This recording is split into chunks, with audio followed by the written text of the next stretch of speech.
2. Lost Spring, Stories of Stolen Childhood. About the author, Anis Young, 1964, was born in Rourkela and spent her childhood and adolescence in Hyderabad. She received her education in Hyderabad and in the United States of America. Her parents were both writers. Anis Young began her career as a writer in India. She has been an editor and columnist for major newspapers in India and abroad and has authored several books. The following is an excerpt from her book titled Lost Spring, Stories of Stolen Childhood. Here she analyses the grinding poverty and traditions which condemn these children to a life of exploitation. Notice these expressions in the text. Infer their meaning from the context. Looking for perpetual state of poverty, slog their daylight hours, dark hutments, roof over his head, impose the baggage on the child. Sometimes I find a rupee in the garbage. Why do you do this? I ask Saheb, whom I encounter every morning scrounging for gold in the garbage dumps of my neighborhood. Saheb left his home long ago. Set amidst the green fields of Dhaka, his home is not even a distant memory. There were many storms that swept away their fields and homes, his mother tells him. That's why they left, looking for gold in the big city where he now lives. I have nothing else to do, he mutters, looking away. Go to school, I say glibly, realizing immediately how hollow the advice must sound. There is no school in my neighborhood. When they build one, I will go. If I start a school, will you come? I ask, half joking. Yes, he says, smiling broadly. A few days later, I see him running up to me. Is your school ready? It takes longer to build a school, I say, embarrassed at having made a promise that was not meant. But promises like mine abound in every corner of his bleak world. After months of knowing him, I ask him his name. Saheb-i-Alam, he announces. He does not know what it means. If he knew its meaning, Lord of the Universe, he would have a hard time believing it. Unaware of what his name represents, he roams the streets with his friends, an army of barefoot boys who appear like the morning birds and disappear at noon. Over the months, I have come to recognize each of them. Why aren't you wearing chapals? I ask one. My mother did not bring them down from the shelf, he answers simply. Even if she did, he will throw them off, adds another who is wearing shoes that do not match. When I comment on it, he shuffles his feet and says nothing. I want shoes, says a third boy who has never owned a pair all his life. Traveling across the country, I have seen children walking barefoot in cities on village roads. It is not lack of money, but a tradition to stay barefoot, is one explanation. I wonder if this is only an excuse to explain away a perpetual state of poverty. I remember a story a man from Udupi once told me. As a young boy, he would go to school past an old temple where his father was a priest. He would stop briefly at the temple and pray for a pair of shoes. 30 years later, I visited his town and the temple, which was now drowned in an air of desolation. In the backyard where lived the new priest, there were red and white plastic chairs. A young boy dressed in a gray uniform wearing socks and shoes arrived panting and threw his school bag on a folding bed. Looking at the boy, I remembered the prayer another boy had made to the goddess when he had finally got a pair of shoes. Let me never lose them. The goddess had granted his prayer. Young boys like the son of the priest now wore shoes. But many others like the rag pickers in my neighborhood remained shoeless. My acquaintance with the barefoot rag pickers leads me to Simapuri, a place on the periphery of Delhi yet miles away from it, metaphorically. Those who live here are squatters who came from Bangladesh back in 1971. Saheb's family is among them. Simapuri was then a wilderness. It still is, but it is no longer empty. In structures of mud, with roofs of tin and tarpaulin, devoid of sewage, drainage, or running water, live 10,000 rag pickers. They have lived here for more than 30 years without an identity, without permits, but with ration cards that get their names on voters' lists and enable them to buy grain. Food is more important for survival than an identity. If at the end of the day we can feed our families and go to bed without an aching stomach, we would rather live here than in the fields that gave us no grain, say a group of women in tattered saris when I ask them why they left their beautiful land of green fields and rivers. Wherever they find food, they pitch their tents that become transit homes. Children grow up in them, becoming partners in survival. And survival in Simapuri means rag picking. Through the years, it has acquired the proportions of a fine art. Garbage to them is gold. It is their daily bread, a roof over their heads, even if it is a leaking roof. But for a child, it is even more. I sometimes find a rupee, even a 10 rupee note, Saheb says, his eyes lighting up. When you can find a silver coin in a heap of garbage, you don't stop scrounging, for there is hope of finding more. It seems that for children, garbage has a meaning different from what it means to their parents. For the children, it is wrapped in wonder. For the elders, it is a means of survival. One winter morning, I see Saheb standing by the fenced gate of the neighborhood club, watching two young men dressed in white playing tennis. "I like the game," he hums, content to watch it standing behind the fence. "I go inside when no one is around," he admits. The gatekeeper lets me use the swing. Saheb, too, is wearing tennis shoes that look strange over his discolored shirt and shorts. "Someone gave them to me," he says in the manner of an explanation. The fact that they are discarded shoes of some rich boy, who perhaps refused to wear them because of a hole in one of them, does not bother him. For one who has walked barefoot, even shoes with a hole is a dream come true. But the game he is watching so intently is out of his reach. This morning, Saheb is on his way to the milk booth. In his hand is a steel canister. "I now work in a tea stall down the road," he says, pointing in the distance. "I am paid 800 rupees and all my meals." "Does he like the job?" I ask. His face, I see, has lost the carefree look.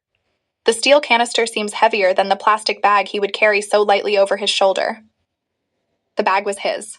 The canister belongs to the man who owns the tea shop. Saheb is no longer his own master. "I want to drive a car," Mukesh insists on being his own master. "I will be a motor mechanic," he announces. "Do you know anything about cars?" I ask. "I will learn to drive a car," he answers, looking straight into my eyes. His dream looms like a mirage amidst the dust of streets that fill his town Firozabad, famous for its bangles. Every other family in Firozabad is engaged in making bangles. It is the center of India's glass-blowing industry, where families have spent generations working around furnaces, welding glass, making bangles for all the women in the land, it seems. Mukesh's family is among them.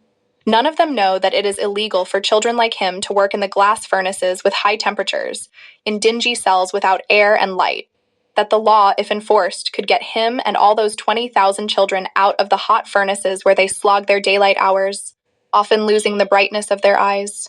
Mukesh's eyes beam as he volunteers to take me home, which he proudly says is being rebuilt. We walk down stinking lanes choked with garbage, past homes that remain hovels with crumbling walls, wobbly doors, no windows, crowded with families of humans and animals coexisting in a primeval state. He stops at the door of one such house, bangs a wobbly iron door with his foot, and pushes it open. We enter a half-built shack. In one part of it, thatched with dead grass, is a firewood stove over which sits a large vessel of sizzling spinach leaves. On the ground, in large aluminium platters, are more chopped vegetables. A frail young woman is cooking the evening meal for the whole family. Through eyes filled with smoke, she smiles. She is the wife of Mukesh's elder brother. Not much older in years, she has begun to command respect as the Bahu, the daughter-in-law of the house, already in charge of 3 men, her husband, Mukesh, and their father. When the older man enters, she gently withdraws behind the broken wall and brings her veil closer to her face. As custom demands, daughters-in-law must veil their faces before male elders. In this case, the elder is an impoverished bangle maker. Despite long years of hard labor, first as a tailor, then a bangle maker, he has failed to renovate a house, send his 2 sons to school. All he has managed to do is teach them what he knows, the art of making bangles. "It is his karam, his destiny," says Mukesh's grandmother, who has watched her own husband go blind with the dust from polishing the glass of bangles. "Can a God-given lineage ever be broken?" she implies. Born in the caste of bangle makers, they have seen nothing but bangles. In the house, in the yard, in every other house, every other yard, every street in Firozabad. Spirals of bangles, sunny gold, paddy green, royal blue, pink, purple, every color born out of the 7 colors of the rainbow, lie in mounds in unkempt yards, are piled on 4-wheeled handcarts, pushed by young men along the narrow lanes of the shanty town.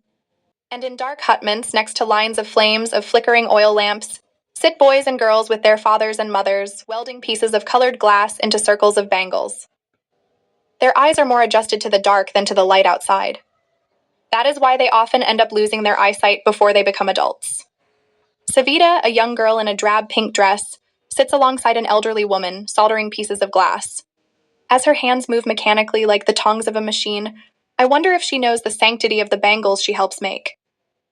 It symbolizes an Indian woman's suhag, auspiciousness in marriage.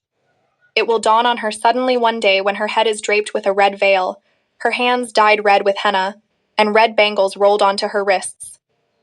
She will then become a bride, like the old woman beside her who became one many years ago. She still has bangles on her wrist, but no light in her eyes. Ik waqt se bhar khana bhi nahi khaya, she says in a voice drained of joy. She has not enjoyed even one full meal in her entire lifetime. That's what she has reaped. Her husband, an old man with a flowing beard, says, I know nothing except bangles. All I have done is make a house for the family to live in. Hearing him, one wonders if he has achieved what many have failed in their lifetime. He has a roof over his head. The cry of not having money to do anything except carry on the business of making bangles, not even enough to eat, rings in every home. The young men echo the lament of their elders. Little has moved with time, it seems, in Firozabad.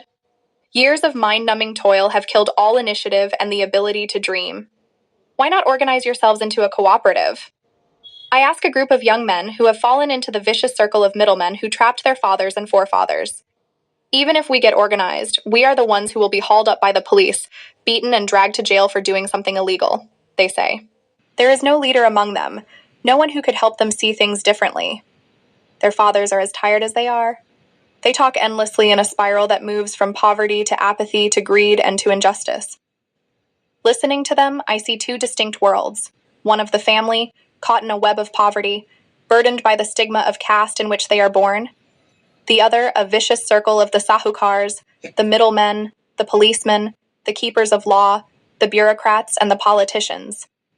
Together they have imposed the baggage on the child that he cannot put down. Before he is aware, he accepts it as naturally as his father. To do anything else would mean to dare, and daring is not part of his growing up. When I sense a flash of it in Mukesh, I am cheered. I want to be a motor mechanic, he repeats. He will go to a garage and learn, but the garage is a long way from his home. I will walk, he insists. Do you also dream of flying a plane? He is suddenly silent. No, he says, staring at the ground. In his small murmur, there is an embarrassment that has not yet turned into regret. He is content to dream of cars that he sees hurtling down the streets of his town. Few airplanes fly over Firozabad. Please consider subscribing and share the video with your friends.